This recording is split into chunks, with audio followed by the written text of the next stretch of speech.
Hello and welcome to the Sound Lab podcast interviews unedited, and this is part one of our two-parter Truck Festival special.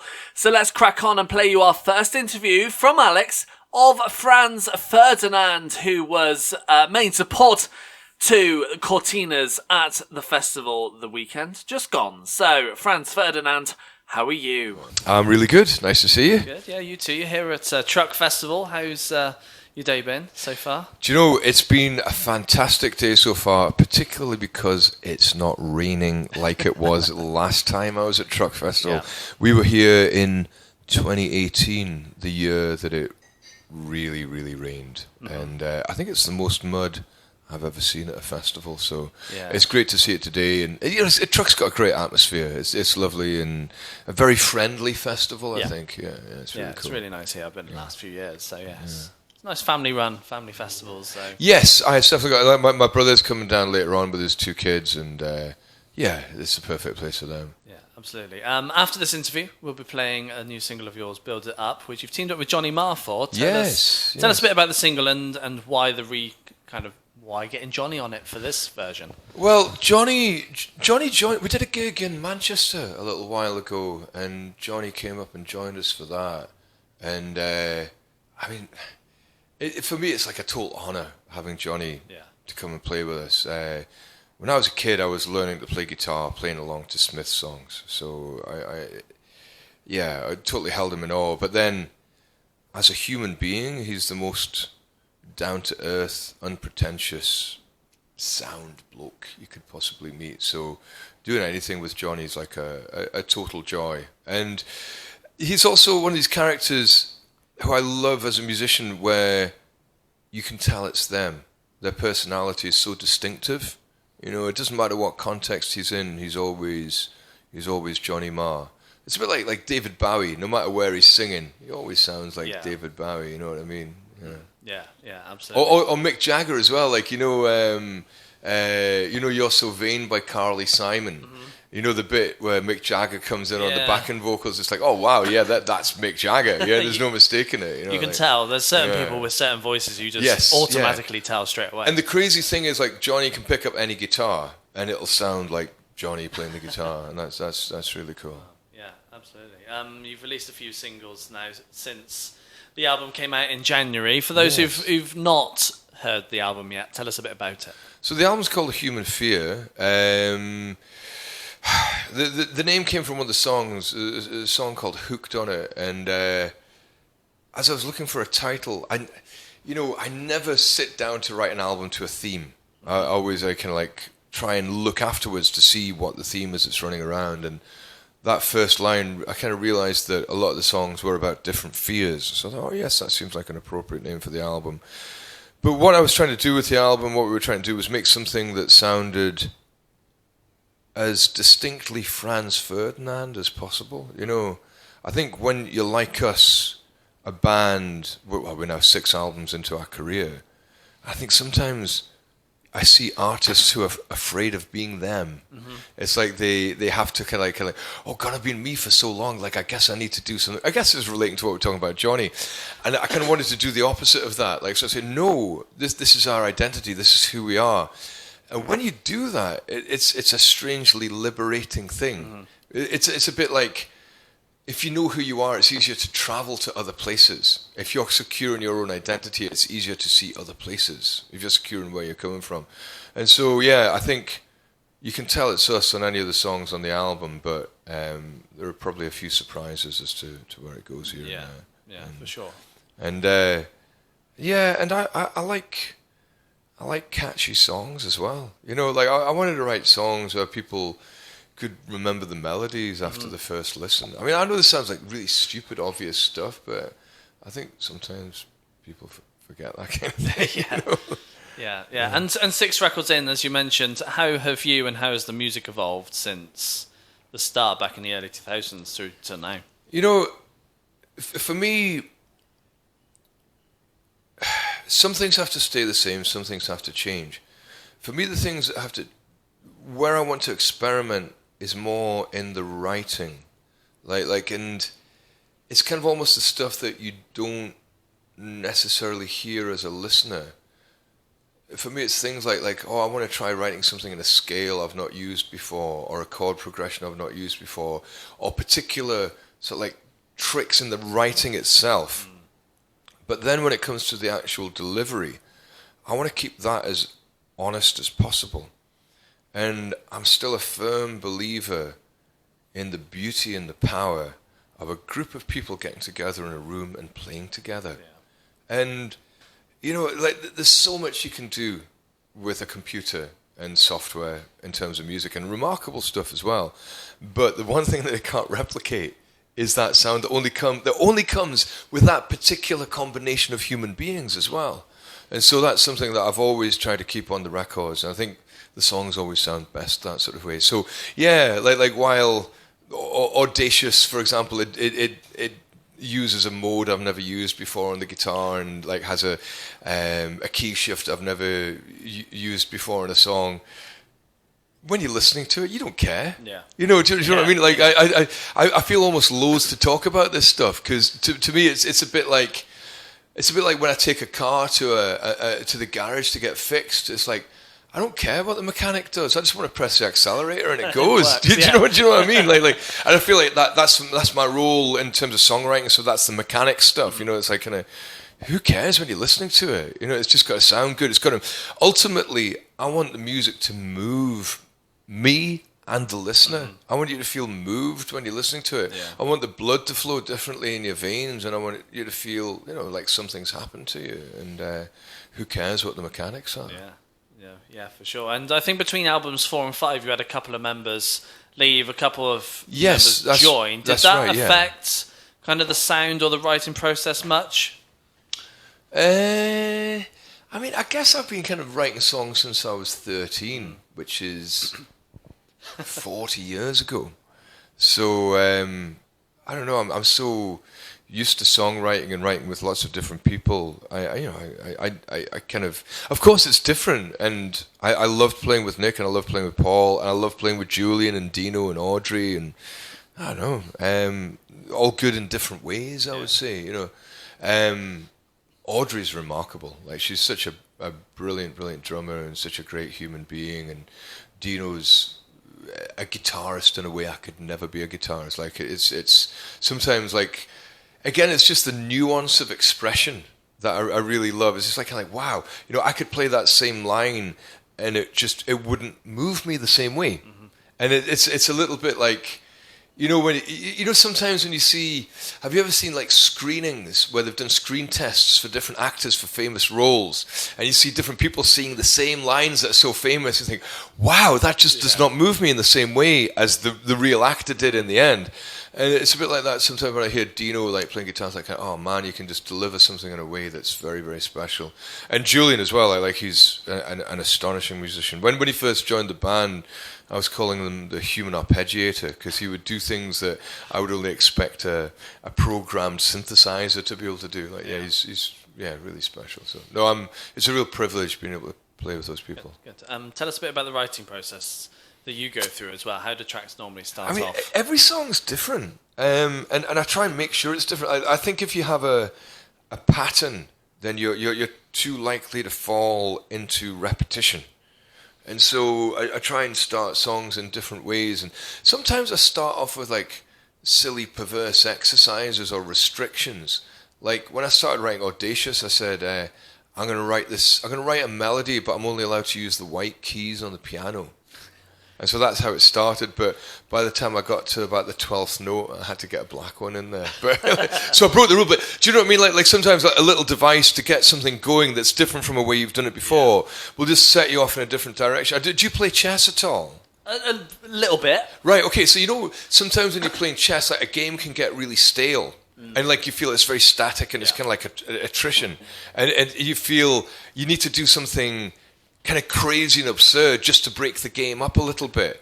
I think it's like that with songwriting. Sometimes you've got to, like, and it could be lyrically, you can choose, like, I'm going to write like one time I wrote a song, it actually didn't end up on an album, but there was a song called Hey Banana where I took like some lines of dialogue from a film that I really liked and wrote a song entirely based on and I wasn't allowed to steer from the dialogue. And yeah, things like that can be a good experiment. Yeah. You've been really busy touring as well, and you've got loads more dates. I think it's taking you up to April now next year. Loads of dates booked in, but you can't wait to be doing even more shows. Yes, I'm looking. Yeah, we're coming back to the UK, doing a lot more around the UK, which is going to be great. I've really enjoyed it. Touring's been magic. It's been so intense and fantastic. Seeing so many people singing along with the new songs as well. It's been really, really super cool. Is there anywhere you want to get to and play that you've not been to? Anywhere yet? I want to go to. I mean, we're going back to Mexico again this year. Like, I love playing Mexico, but I also like playing around the UK. There's a lot of places that I feel like I haven't played to in the UK for a wee while. So yeah, I'm looking forward to getting back and having a bit of a deeper tour. And hope you enjoyed the interview there with Franz Ferdinand from Truck Festival just last weekend. Now, we are all over social media, so come and find us at The Sound Lab, yes, on all the socials. Check out the website, thesoundlabuk.co.uk. And while you go and find us on all those socials and give us some follows, we're going to play you our next interview from Maximo Park. They were playing just under Franz Ferdinand on the bill, and we had a chat with them to talk all about it. So, Maximo Park, how are you? Good. Very well, thanks. Good. You're here at Truck Festival. How's your day been so far? Very good. Woke up early, tried to find food, scavenging the festival site, watched a little bit of music, and now it's time to start revving up for the performance. Yeah, you ready? Ready to go. Ready for later? Yeah, the crowd seem up for it. I was in the crowd watching the Oxford Symphony or the local? I heard them orchestra. do YMCA as I'm trying to do interviews. I missed that one. But I saw them the first few numbers. It was great, and the crowd were quite a bit more animated than I thought they would be for an orchestra. So sounded like fun from where I was. So yeah. Yeah. No, it's been around a year now since you last released a record back in 2024. For those who've not heard it yet, tell us a bit about it. It's called Stream of Life. And it's fantastic, I think. Yeah, it's one of the greatest albums ever recorded. I think many people have told us that. Yeah, we haven't cross-checked it that thoroughly, but yeah.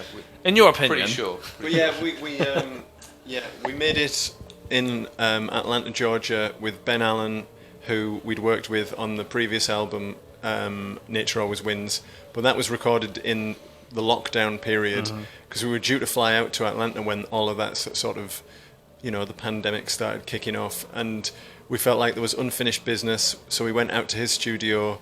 We love the work that he's done with Deer Hunter and Animal Collective and millions of other bands, almost millions. And anyway, we made that record there, and we ended up having, I guess, post-punk royalty, who are also from the Georgian area. From Athens, Georgia, we had the singer from Pylon, Vanessa Briscoe, here as a guest on the record.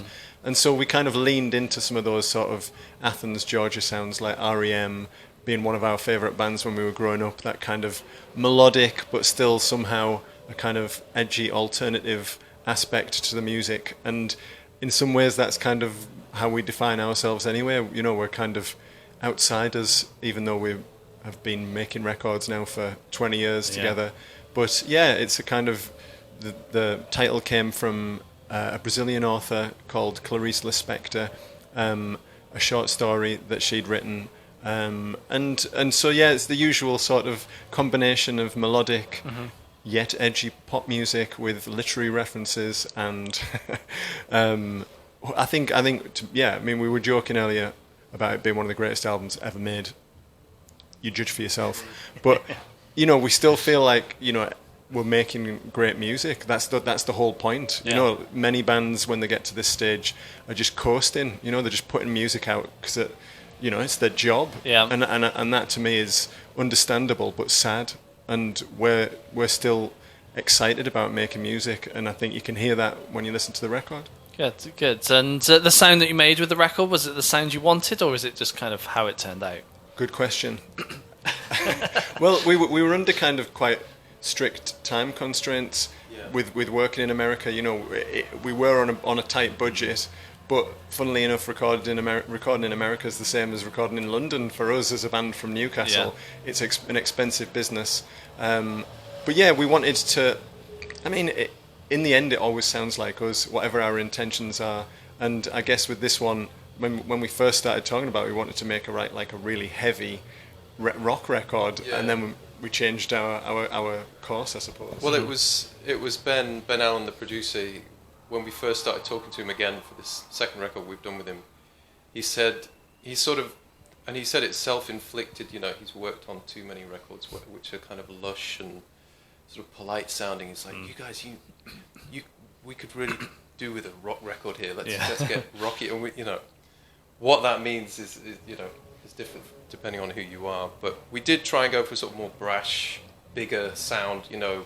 And I think tracking the stuff live or as live as we could, Ben doubled up as the bassist for the album as well, and he really enjoyed himself kind of joining the band because he doesn't get to do that very often, because it was just myself, Paul and Dunk, our guitarist, who were there. We didn't have our full lineup, so today we have Gemma and Andrew, our touring musicians, on keyboards and bass, but we simply couldn't afford to have the whole band there, so Ben kind of filled in the blanks, and we sort of fulfilled each other's rock-ish fantasies in the studio.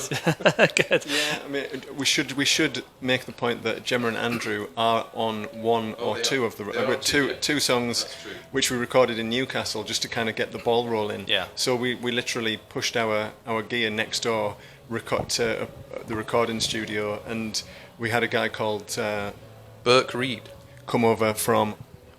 Well, France, I think it was. He's really confused. But he is. He's Canadian, born in Canada, raised in Australia, lives in France, mainly works in London, but he came to Newcastle to work. Transatlantic. Wow. But it was we worked with Burke in Newcastle, and we recorded a couple of songs just to so that we had that live band sound, and it kind of gave us a little template for the rest of the record, and also because we'd recorded two songs like that, we maybe had the freedom to do other things because we were like, okay, we've got the full band in the bag. What else do we need to add to make it like a good record instead of it, again, if you record stuff live, it can be quite the sound can be quite similar and samey, and that can be seen as streamlined, or it can be, a bit boring in the end. So we always try and think, what haven't we got? So there's like a song called Armchair View on it, which is just acoustic really with extra atmosphere added, and again trying to find the right level so that it fits with the rest of the record. Those are the kind of puzzles that you've got when you're in the studio. How do we make this a complete record? How do we make it show where we are as a band? So I think there's less keyboards on it, and for me, we've never been a guitar band. We've always been a guitar and keyboards band, if you want to tie it to two instruments. And with this one, we didn't try and Gemma is on two of the songs, but we didn't try and go overboard in the keyboard department because those were the circumstances that we were in. So you can hear that on the record, I think. Yeah, Gemma doesn't mind bits of songs that don't have keyboards in either because she just dances instead. So it's all and she's a great singer as well, so she can do all my backing vocals when I'm doing silly falsettos in the studio. She can replicate them live and do it better. Nice, yeah, absolutely. Have you put thoughts towards the next record yet? I have. I don't. This is the thing. This is the thing. We are, when we've made the record, we kind of move up. We take a little break because, especially last year, was so intense because we recorded in the early spring. We then did festivals while mixing and mastering and getting the artwork all done, and then we put it out, and then we toured the world, ending in Mexico. Yeah. And it was like, right, time for a break. But I mean, I'm always thinking about the next thing. Like even when we're recording it, I'm thinking, what haven't we done here? What can we do next? But that doesn't mean that there are songs written or anything like that. Kind of at the thinking stage at the moment. Yeah. So not much to tell you, I'm afraid. That's fine. You've only got a couple more festivals kind of booked in the diary at the moment. What's your plan for the rest of this year? Are you hoping to still be out on the road? Well, I think hopefully that's when thinking will graduate to doing. We'll make a start on some new material hopefully, because we literally don't have anything in the diary after August. We do have some plans up our sleeve for early next year, but you'll just have to watch out. They will be announced in the next couple of weeks, I think. Okay. watch this space. And you've toured many places, like you mentioned Mexico, you finished off your last tour at. Is there anywhere you've not been to yet that you want to get to at some point? Ooh. Antarctic. Well, we haven't been to Iceland. We were due to fly to. Yeah. Do you remember when we got stuck in Spain? That was Was Finland. that Finland? Yeah. So- So we haven't been to Finland or Iceland. Sorry, mixing my Helsinki with my Reykjavik. Yeah. Sorry. So you Easily done. Yeah, Scandinavian booking agents. And I hope you enjoyed the interview there with Maximo Park from Truck Festival 2025. Now, if you are loving the interviews on today's show, then you can listen to them on Spotify on our new music radio show. Yes, we have a 2-hour radio show with all of today's interviews being played back to back with some new music and other great stuff too. If you want to find that, head to our website, thesoundlabuk.co.uk, and click International Radio Show. Now, while you go and do that, we're going to play you our next interview from Home Counties. They've been releasing new music with a new record on the way, so we had a chat with them all about it. So, Home Counties, how are you? Oh, we're doing terrific, yeah. Good. You're here at Truck Festival. How's your day been? No, it's been good. It's been good so far. It's been hanging around backstage, riding a bit of a hangover. Yesterday was amazing. Lineup was so stacked. We but came we on got a bit Friday. carried. We've done the whole thing. It's been very good. It's been great. I've loved it. I love Truck Festival, to be honest. Yeah, awesome. The lineup yesterday was just too good. Who did you see? So Wonder Horse, saw Fat Dog, saw Lost Dinner Party. CMAT, it's definitely a highlight. Core Team were great. Fat Dog will highlight for me, I think. Mr. Motivator. Yeah. I overheard some laughing yoga, which was like utterly disturbing. Nice. Yeah. Did you see Barrioki get involved in that? No, Barry I from didn't see that. EastEnders? No way. Oh, I was Yeah, thinking that was Barry on Friday. Chuckle. Barry from Scavin and Stacey. Please. Wouldn't have missed Only that people for from the Barry world. are allowed to sing. Wow, just that one person from Barry's made That'd it be here some for that. cacophony. all Welsh people can sing though. They can. It's one of those things. Welsh people sing very beautifully. It's just because your girlfriend sings very beautifully and she's Welsh. Yeah. But she's not the only Welsh person. All her friends can sing. All her choir friends can sing. It's true.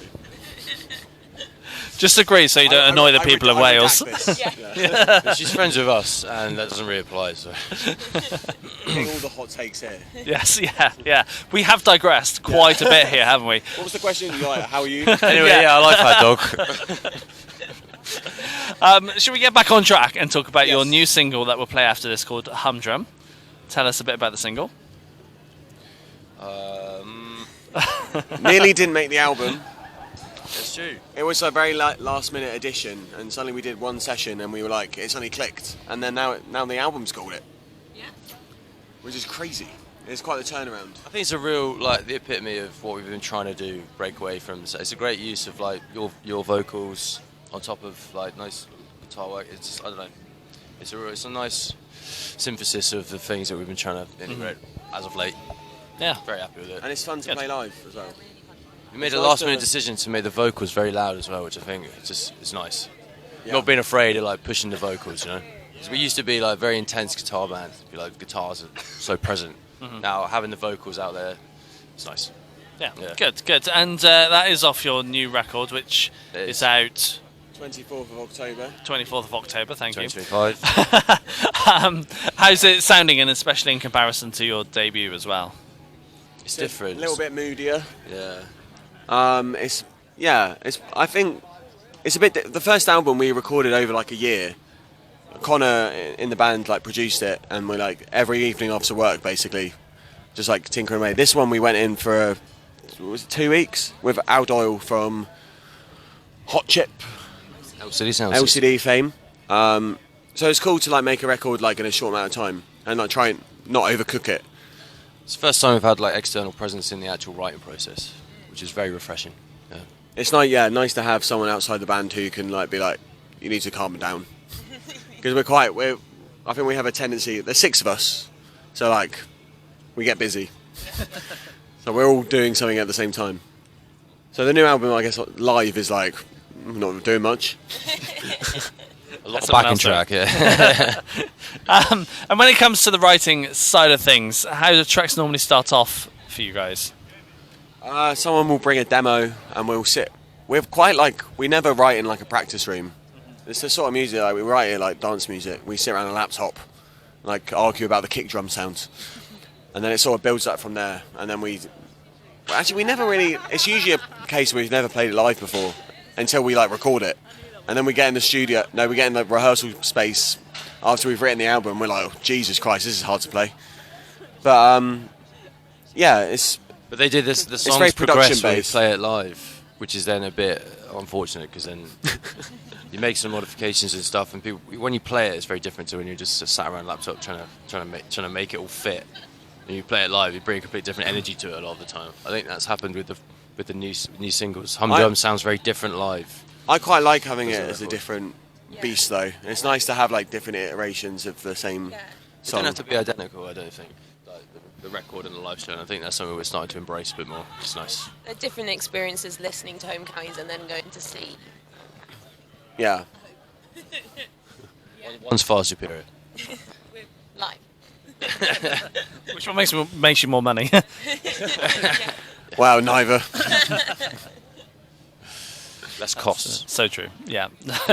And once you've got your demos kind of sorted and you do go into the studio, is it quite straightforward to get it to the finished track, or is there a bit more of a process to it? It's like, well, so like for this we went in with Al for 2 weeks, but Connor still mixed it. So like there's still like we still end up spending loads of time like It's always the last like 10% of bickering it and takes tinkering. ages. Yeah. The essentials are always pretty straightforward. Bass and drums, get that done in an afternoon, and then we'll be like messing around with like backing vocals for like a couple months. It was quite nice this album because everything's always set up in the studio. It's not like we didn't have to do it like this is the drum day. It's like every day was a song. So it feels quite nice to work in that way where it's like, oh, we've actually achieved something. But if you go away from like a session and you've just been doing drums all day, it's like I have no idea what this has achieved. We get stuck in the production of it as well, trying to produce it whilst we're making it, which can like, really create barriers to sort of creativity. Could be a problem. Without you had that sort of external pressure of just like getting it done, moving more swiftly through the songs, sort of engenders the creative process a bit better. It was also like a sort of like lack of like perfectionism. It's just like that is it. Like you just do it and like, it moves, Yeah, which then is move quite on, refreshing. Because like it's like your idea of perfection in your head is like subjective as the hours go by. Well, it's the demo. You start with a demo, and that's the idea. But then, if you have sort of external moderation, then you allow the demo to then become the song in the writing process, rather than just trying to revert it back to what you previously understood as being the song's demo. There's this thing called demoitis. Call it. It's just like write the demo, and you capture something there, and you're just trying to recreate that. But you've got to let that go because you can never recreate it. Although quite often we do just like end up using like a random demo scratch guitar, which was you just don't quite get it. Again, you can't recreate it. Yeah, it just happens once. You're using some like £3,000 amp, and it's just like that sounds worse than this like Logic amp. Yeah. Don't diss it. Oh, it's good. I'm. But then, like, I guess that's like why it's good to just work quickly in a studio because, like, you capture things when you they're capture fresher. more new stuff. Yeah. Just doing hundreds of takes of things never works. Fair enough. I'm sure you wrote more than what made it onto this record. What happens to those now? Do you consider them again down the line, or is it a case of binning them off and start again? We've had the songs before which have been in this situation. There was a song, what was it, with the bass line. We try and revive it, and then you just have to let it go. After a while, you move on. Saying You've that, got to move like, on. you sometimes get rid of you disregard a song and then like it might work in 4 years' time. It's like we had a song on our last record called Wild Guess, which I wrote at uni. And I was like, it was like first year uni. I was like, well, that's obviously not a home county song. But then home counties changed, and then suddenly it was. So there's a song on the new record called Cheeseball, which is like a demo from like when I was literally like 11. That's like, yeah. But then now it works now. It's one of my favourite ones. Yeah. On the record.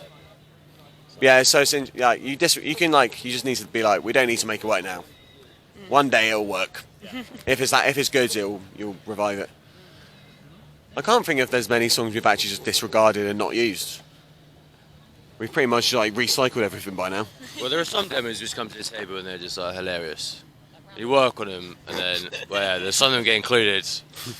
Yeah, there's a song on the new album called Roundabout, which we had like a very drunken recording session. Connor, the guitarist in the band, had this demo, and like as a joke, we were just like singing about roundabouts for some reason. And we put loads of like car crash sound effects in and stuff, like skirt, like honk honk, and then we went to the studio and tried to write proper lyrics for it, and we just couldn't think of anything that was better than stick on the roundabout. So the song is now.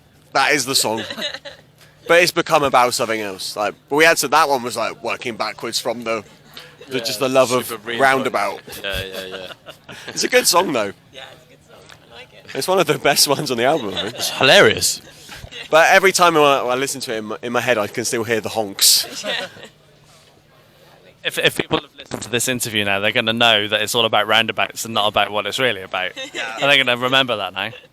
The lyrics were like, what was this demo? We're just randomly singing into the mic like 1 a.m. I was in Milton Keynes, going round the roundabout, Giving way to the left. Then I went over the roundabout. I look forward to you releasing the demos for these. Yeah, not sure we'll be allowed. Breaks the mystique. What's the other one? Elusive. So on the first single we dropped for this album, Spain, like the demo, it was again like 1 a.m. We're just like working on it. But I don't know. We're just getting a bad habit of coming back from the pub. We were just getting like pissed up in your room for some reason. And we just started like Get the demo out. recording, and Barn was like, "Let me on the mic," and he got on the mic and he just started rapping "Bonkers" with the Dizzy Rascal over the song, and that has basically made it into the song. Like the ending of our song Spain is like, "Wake up on a beach, Alicante," is that your direct rip? Yeah. What's the actual lyrics? Is I wake up every day as a daydream. yeah. It's very similar. But like that's the I hope you've credited him now, because this is now out in public domain. redact. Whoops. Yeah. But it's that's sort of like the magic of the demo. It's like you do capture that like raw moment of like fun, and like I think it's important to preserve. Yeah. Quite often, like write new lyrics or like change the vibe completely, and it's just like, well, I miss it when it was fun. So I think we tend to like we've got better at it. It's just like accepting the fun. I think we're forced to by the inability to be able to write anything else. Well, it's all you can hear. The Isn't it? stasis is like, well, I better go back to that like this complete joke that we started with. Some guy stopped me. I was walking by one of the stages yesterday, and this guy was like, I keep listening to a new single, but I just play the end. And I hope you enjoyed the interview there with Home Counties from Truck Festival 2025. Now, if you are listening to us on Spotify, then you'll be pleased to hear we also have a fresh playlist to bring you. Brings you 150 brand new up-and-coming artists that we feel like you might just enjoy yourself.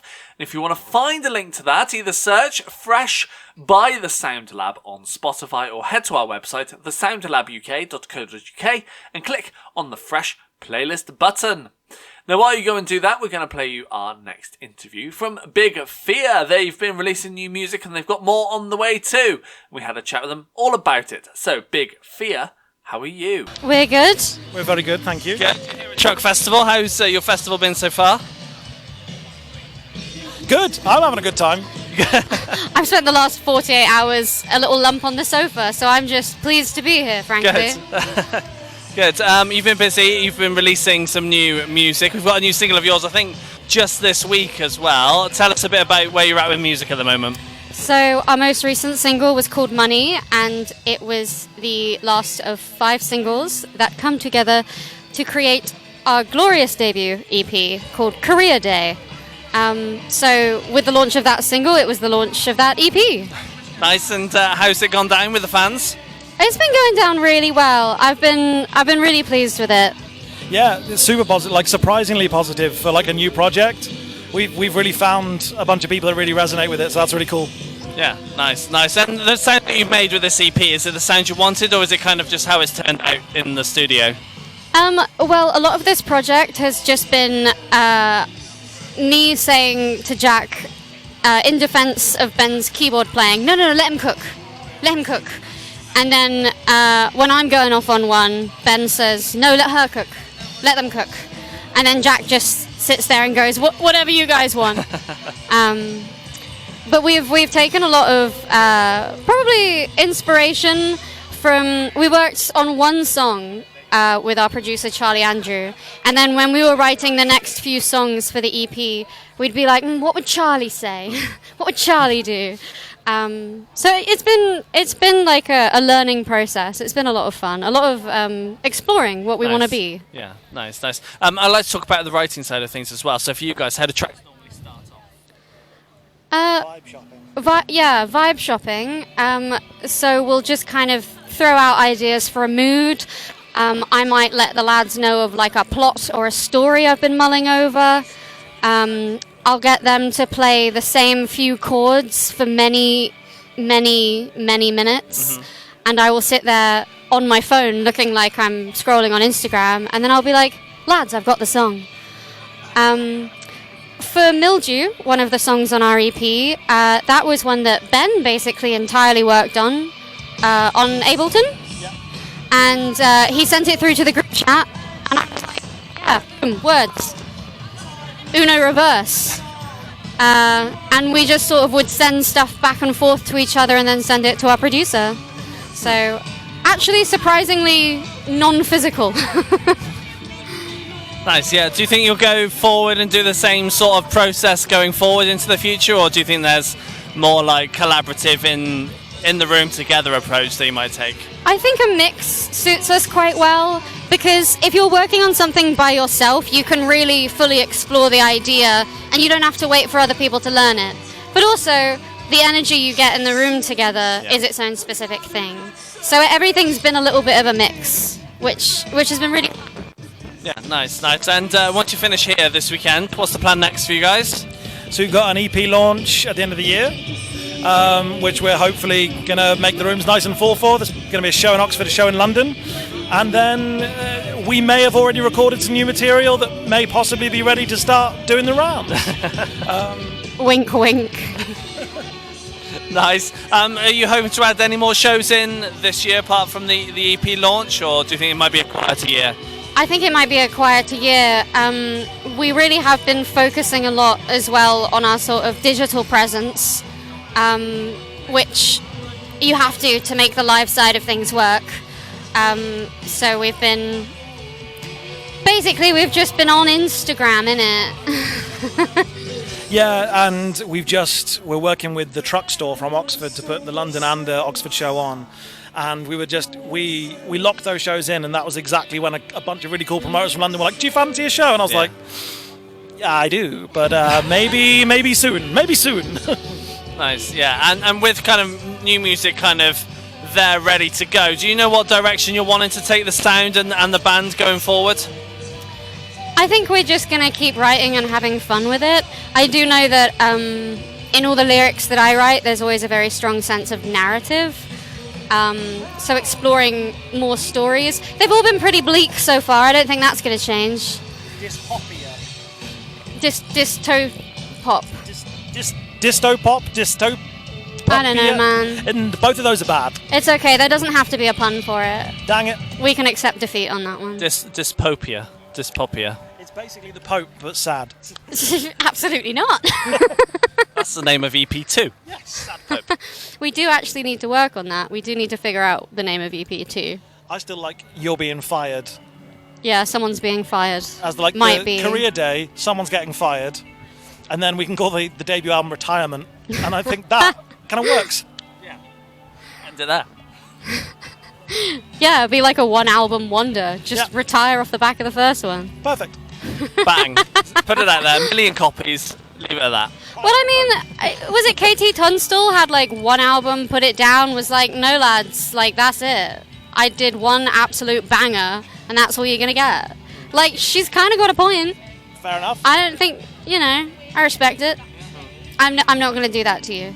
Don't worry. You write too many songs. Yeah. That would never happen for you. You just find a new guitarist if I stop being good. No.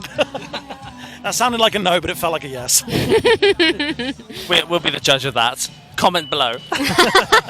Yeah, fight in the comments. and I hope you enjoyed the interview there with Big Fear.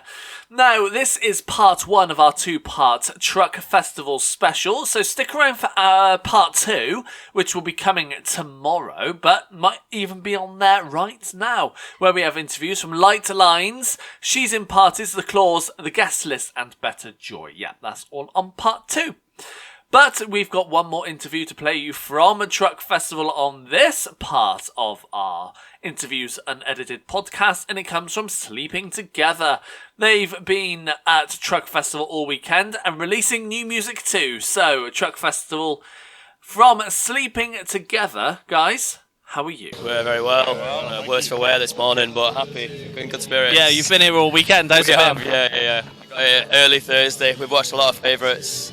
We performed yesterday, and then had a good night, didn't we? It's worth it. It's been a good trip. Good. All going to plan yesterday with the show? Yeah, actually. Better than expected. Yeah, it was, wasn't it? We'd given out a lot of just kind of, we're on at this time, wristbands and stuff. I don't think you could get in a tent. It's nice. Good. We played on this feeling stage, which is like the biggest stage we've done, and it was like 400 or 500 people maybe. It was nice. Yeah, it filled quick. It was nice. It was awesome. So Good. Once you finish here this weekend, what's your plan next? Next up, we're back here for our Wilderness Festival next week. Looking forward to that. And then we've got a headline show in Manchester at the Deaf Institute Lodge coming up. I'm hoping that's going to sell out next week or so. So that's over in November. And other than that, we've got a bit of studio time and we're kind of seeing what comes our way. Not really rushing it at the moment. Yeah. Where are you at with the music? Things are good. About 2 years ago, before we put out these releases, we went and spent some time at Narcissus Studios in London. We did about 10 tracks there. I think we're about 6 deep into releases with that. Yeah. And then, you know what it's like, you record a lot, you write some more, and it's like, we should record them ones. So we've got some time coming up with our current drummer. Alex is filling in for us at the moment. So we're looking to try and get some songs down and then hopefully push some at a time, get something new. I think early August we're back in the studio, so it'll be nice. Nice, yeah. How's it all standing at the moment? Happy. We're all good with it, aren't we? Yeah. It's funny, I think we've got a mixed palette, definitely. Yeah. And I think we're narrowing it down. So yeah, we changed to permanent members at the start of kind of last year, mid-year. So it's been like early dates again, so like honeymoon phase. So it's nice, isn't it? Just coming up with some new stuff. Yeah, nice, good to hear.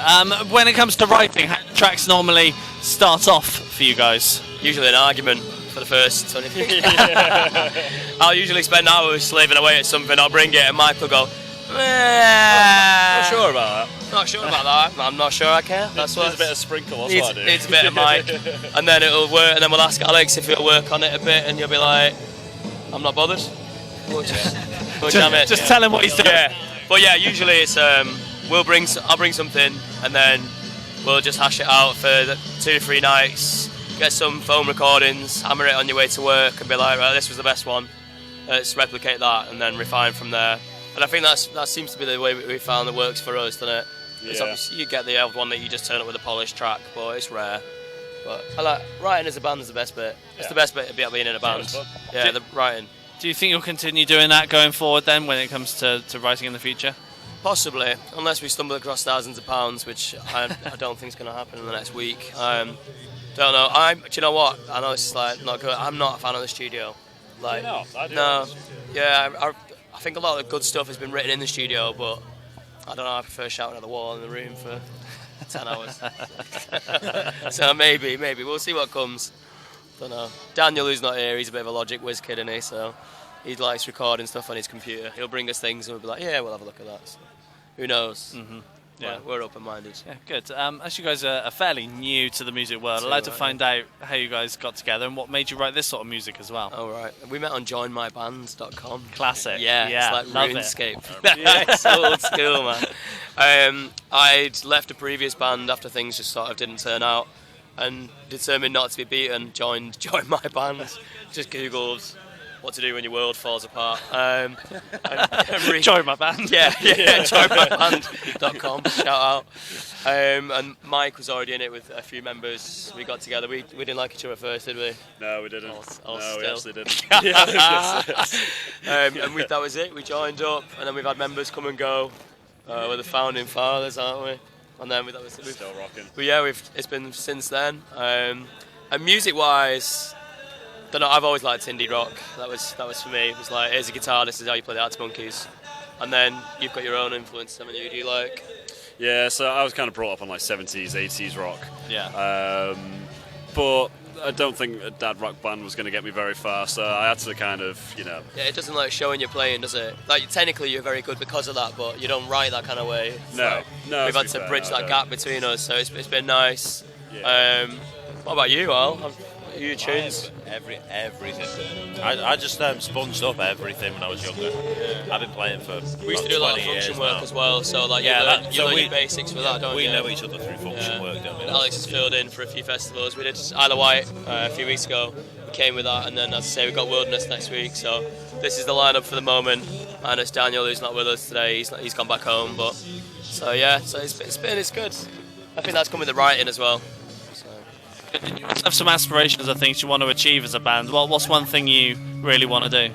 I'd love a Jules Holland spot. That's a good one. Yeah, I really would. I'd love it. Yeah. Some of my favourite things ever on YouTube are on Jules Holland. What about you guys? I just want someone to set up my kit. That's when I know I've made somebody it. To set up your kit. We were talking about Tex earlier being like, I don't know if I could let somebody set up mine. Do you know what I mean? I'm good at ruining my own tone. I don't need somebody else to do that for me. What about you, man? I'd Glastonbury slot, surely. Glastonbury, okay. Yeah. We get on board with that. It's got to be, isn't it? That's like the ultimate goal. Yeah. Oh, I think I'd go Leeds, I don't know, that's just a... Leeds, yeah. Yeah, for me, the Leeds lineup's always been the one that I've looked at and gone, yeah, that's for me. Yeah. I get it's more, I don't know, it's not as mainstream, not as popular, is it? But it's getting there. Yeah. And I hope you enjoyed the interview there with Sleeping Together from Truck Festival 2025, and that's the end of part 1, but stick around for part 2, which will be on very, very soon with interviews from Better Joy, Light Lines, She's in Parties, The Claws, and the guest list. But if you can't wait until then, social media at The Sound Lab, yes, on all the socials, and check out the website, thesoundlabuk.co.uk, and I'll see you for part 2 of our Truck Festival special very soon here on Interviews Unedited. Goodbye.